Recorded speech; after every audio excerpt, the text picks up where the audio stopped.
What's going on, my little ramen noodle eating motherfuckers? Alright, I'm gonna give you a Blackalicious story, which is funny because I just had a conversation with his brother earlier today about it. Short story, but help wanted. Need assistance to help remove bad pets. Now, normally, motherfuckers will look at this and they wouldn't even think about fucking applying for a job like that. But Blackalicious needed some cash. And his mother was always like, you must find a job. You must work and be a strong man. If this motherfucker was any stronger, he could fucking bend kryptonite. But anyway, he took this job. So anyway, he went to the fucking place. And there was a fucking guy, fucking nefarious looking motherfucker. It was basically a pet shop. And he's like, yeah, we fucking, people call us all the time. They want to get rid of a pet, somebody got a divorce, the dog is in the house, the dog don't like him, becomes aggressive, all kinds of shit.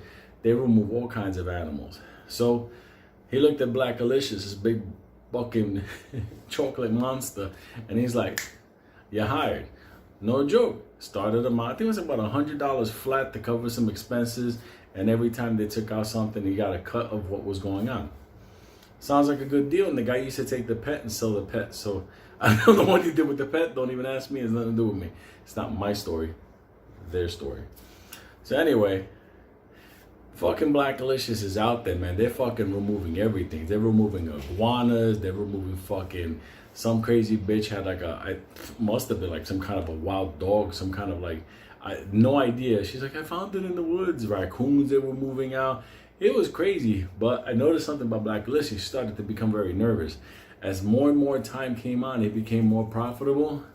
I saw that motherfucker dreaded going to work. He kept telling me, these fucking animals, man, they become fucking crazy.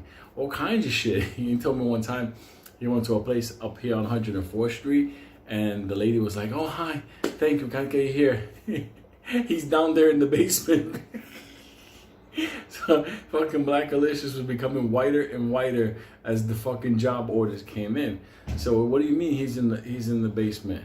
It was this fucking wild ass pit bull that was downstairs in the basement. But the problem was the pit bull was basically running the basement. Like nobody could go to the laundry room or anything. So they had to go down there and fucking just like with this big stick with a rope on it. They could just do one of those things. So they went down there. Shit got rough because that dog was smart. That was one of those dogs that was hiding around the corners. You see fucking Blackalicious coming home with ripped clothing, fucking scratches, all kinds of stuff. And it kept getting worse and worse when I was telling him, okay, listen, Beatty, you gotta quit, man. One of these days, one of those shits are gonna fuck you up, man. There's other jobs. And he was like, yeah, but right now, that's how shit is. I got this job right now, the hours are flexible. Yeah, they're flexible to some motherfucking pit bull bite you in your fucking neck. He kept getting job things all over. People will call. Hi, I have I think it's a raccoon. Go there, it's like a fucking mongoose. It's fucking crazy. People would abandon their apartments because he's in there. Where? Lifting pillows like that. Hello, motherfucker. Walking in like that with a bat. So anyway, BD was fucking paranoid. He's got to the point where he didn't smoke weed before, but he was out there like, Lou, you don't understand these fucking dogs that keep coming at me. He was the first sundial investor. So everything fucking ended one day.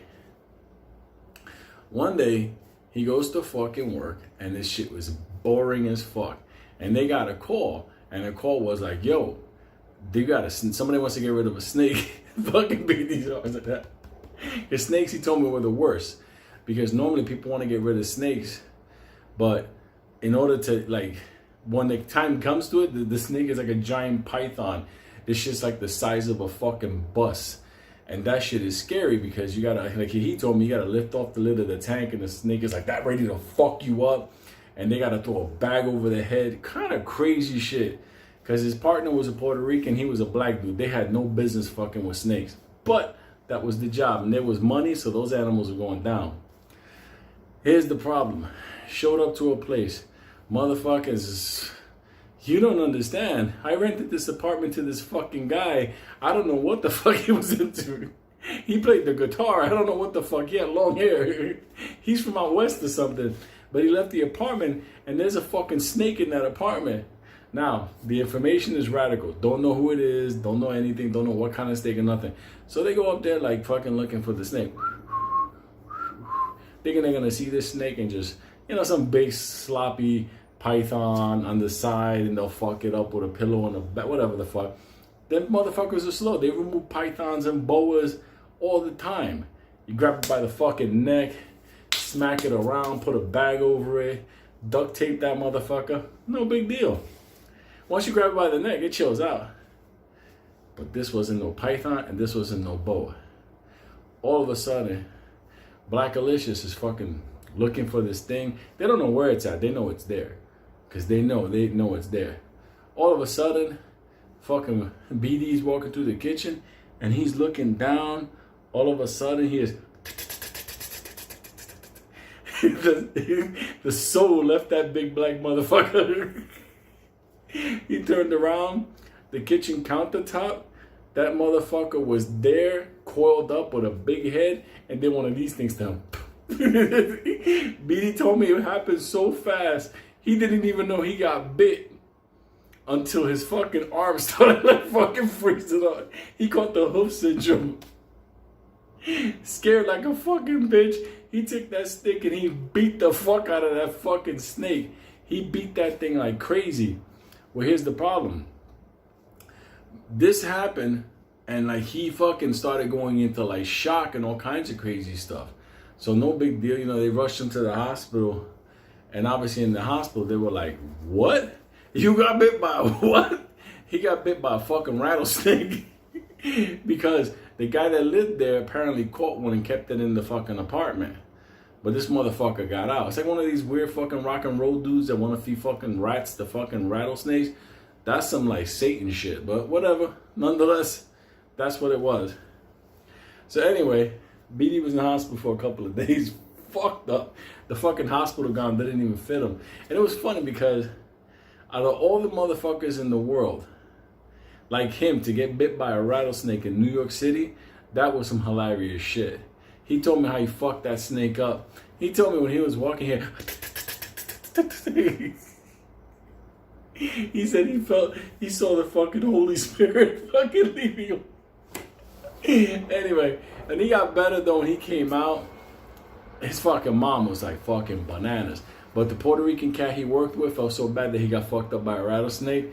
After he got better, he got him a job over at UPS. And Blackalicious, he just retired UPS. He was a truck driver for the longest. That motherfucker was built for UPS. Lifting boxes, doing whatever. This is the kind of motherfucker, this shit has a flat tire. He would lift the truck up. That type of stuff. He's like that. What's that big black dude that was in fucking...